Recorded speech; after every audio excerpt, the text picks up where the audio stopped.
Everyone, বাইরে যখন ঝুমঝুমের বৃষ্টি পড়ছে, ভেতরে তখন খিচুড়ি রান্নার প্রস্তুতি চলছে। ঝুমঝুমানো বৃষ্টির মধ্যে যদি মায়ের কাছে খিচুড়ি খাওয়ার বায়না না করি, তাহলে কেমন বাঙালি হলাম বলো তো? সব ওয়েদারে সব খাবার খাওয়া যায় না, সব ওয়েদারে সব খাবার খেতে ভালো লাগে না।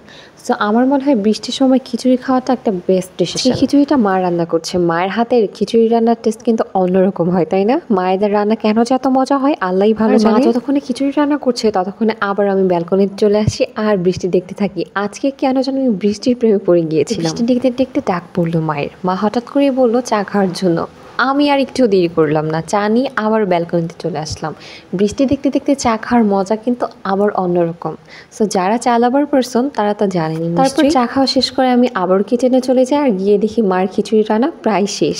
সত্যি কথা বলতে যখন থেকে সামার আসছে এই ব্যালকনিটা একদমই আমার সঙ্গী হয়ে গিয়েছে। চা, গল্পের বই, চিরুনি, আয়না সব কিছু নিয়ে আমি ব্যালকনিতেই সময় কাটাই বেশিরভাগ সময়। ইভেন আমি পারলে তো লাঞ্চটাও ব্যালকনিতে বসে করি, বাট ওই যে মা বকা দিবি এই জন্য করতে পারি না। যতই গরম পড়ুক না কেন, সত্যি কথা বলতে আমার গ্রীষ্মকাল অনেক বেশি ভালো লাগে। সামার সিজন আমার কাছে বেস্ট মনে হয়। পছন্দের ঋতুর নাম তুমিও অবশ্যই কমেন্ট বক্সে জানিয়ে যাবা। আজকের মতো টাটা।